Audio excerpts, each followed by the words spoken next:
Mais donc j'ai dit, après qu'on en ait bien parlé entre nous, il y a des élections européennes qui viennent cette année. Nous autres, nous sommes des démocrates, nous croyons aux élections. On ne va pas perdre une élection, je veux dire perdre l'occasion d'une élection. Il y a une élection, on nous demande notre avis avec nos bulletins de vote, on va dire quel est notre avis. Et voici ce que nous avons dit. Nous allons faire de cette élection un référendum anti-Macron. Parce qu'on fait des manifestations, et là, ça sera un référendum. Les citoyens français, nous allons inviter les Français à lui mettre une raclée. Ben, c'est la démocratie. Alors, oui, mais moi, quand je parle d'une raclée démocratique. Parce que j'ai quand même trop présent à l'esprit comment, le 1er mai, la main sur le cœur, je ferai tout pour punir les responsables des violences, et nous, regardez-nous, la France insoumise a fait venir des violences, et couvre les violents, blablabla, bla, bla, et d'ailleurs, la preuve, c'est que sur leur affiche, ils jettent des légumes, ce qui est quand même violent, pour faire un pot-au-feu. Et pendant qu'ils tenaient ce discours, leur barbouze cassait la gueule aux gens, dans le jardin des plantes, et sur la place de la Contrescarpe.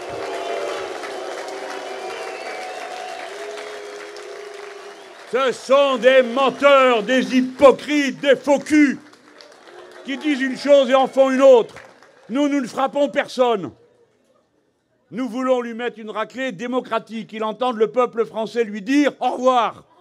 Et on a dit hier, eh bien, s'il reste, il a le droit.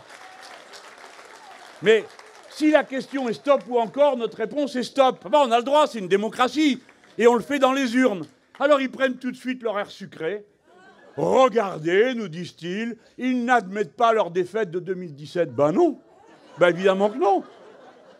Et on va continuer jusqu'à ce qu'on gagne. C'est aussi simple que ça. Mais,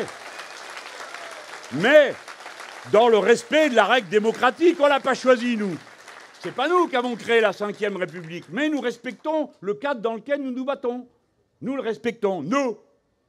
Si bien que quand on apprend que des barbouzes ont les activités que vous savez, nous demandons au Premier ministre de venir nous expliquer au Parlement. Et qu'il faut 3 jours pour arriver à obtenir, pas la visite du Premier ministre parce qu'il était au Tour de France, pas la visite du ministre des Relations avec le Parlement parce qu'il était à la buvette, pas la ministre de la Justice parce qu'elle est restée 3 jours la bouche fermée en disant « Moi, je ne peux pas me prononcer sur une affaire qui a commencé dans la justice. » Ah bon? Pourquoi? Vous êtes procureur? Vous êtes juge? Non, vous êtes une femme politique. Vous avez ruiné votre crédit en restant muette là. Vous n'aviez rien à dire politiquement sur l'affaire. 3 jours de silence. 2 jours pour obtenir une commission d'enquête. Et encore, ils l'ont fait parce que aussi, il y avait la commission d'enquête au Sénat. Nous avons respecté la démocratie parlementaire. Et l'autre, il a fallu lui déposer 2 motions de censure pour qu'ils veulent bien venir et s'expliquer comme n'importe quel parlement du monde a le droit de le faire par rapport à un pouvoir exécutif. Monsieur Philippe s'est caché parce qu'il ne voulait pas répondre des actes de monsieur Macron. Et monsieur Macron s'est caché parce qu'il ne voulait pas répondre des actes de monsieur Benalla, parce qu'il y a je ne sais quel secret entre eux qu'on ne peut pas dire et sur lequel on ne peut pas parler. Et comptez sur les commissions d'enquête pour en savoir bientôt davantage. En attendant, donc je vous dis,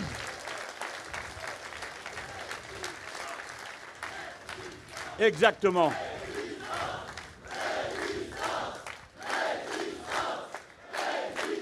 Alors,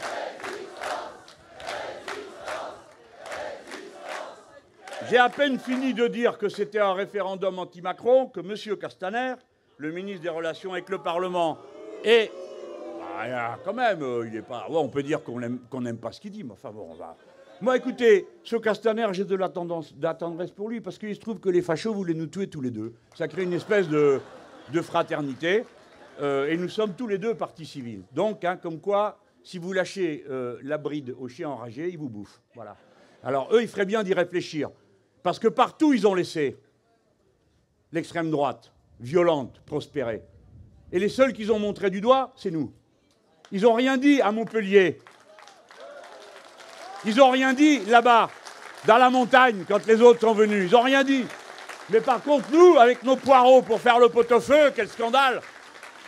Donc, monsieur Castaner, le grand chef de La République En Marche, bon, vous savez tous, La République En Marche, vous rencontrez sans arrêt leurs militants sur les marchés, qui parlent avec les gens, ils viennent expliquer pourquoi c'était... Bon, bref.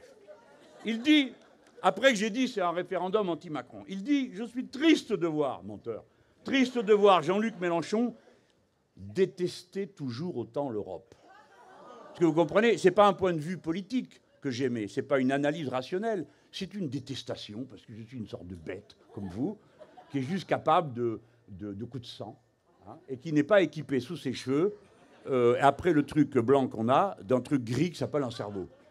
Il ne le croit pas.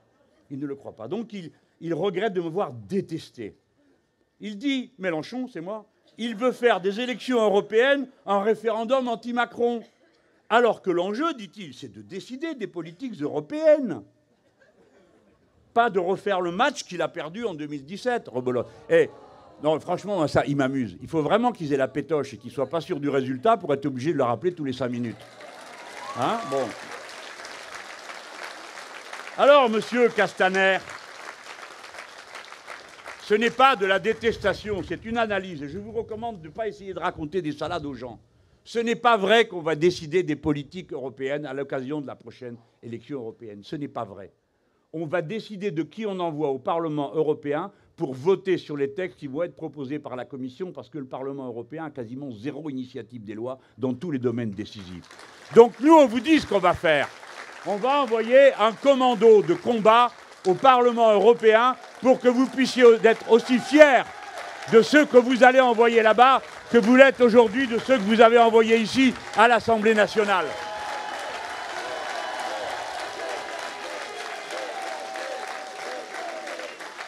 Exactement, dégagez.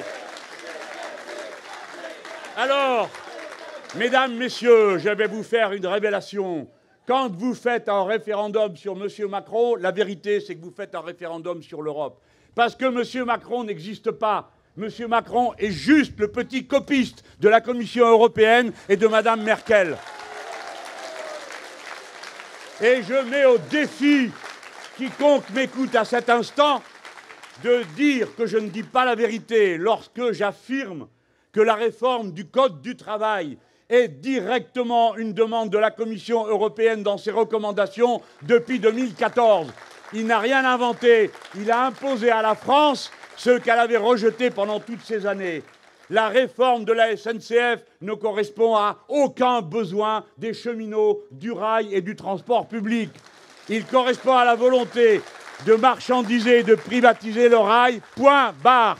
Et quand ils disent on ne privatisera jamais, ils vous mentent. Comme M. Sarkozy mentait quand il disait « Gaz de France ne sera jamais privatisé » parce qu'ils l'ont fusionné avec Suez et que ça a donné une compagnie qui est dorénavant totalement privatisée. Et depuis, ça va vachement mieux parce que le gaz a augmenté de 49%, alors que la libre concurrence non faussée était censée avoir pour principal avantage de favoriser l'innovation et de faire baisser les prix.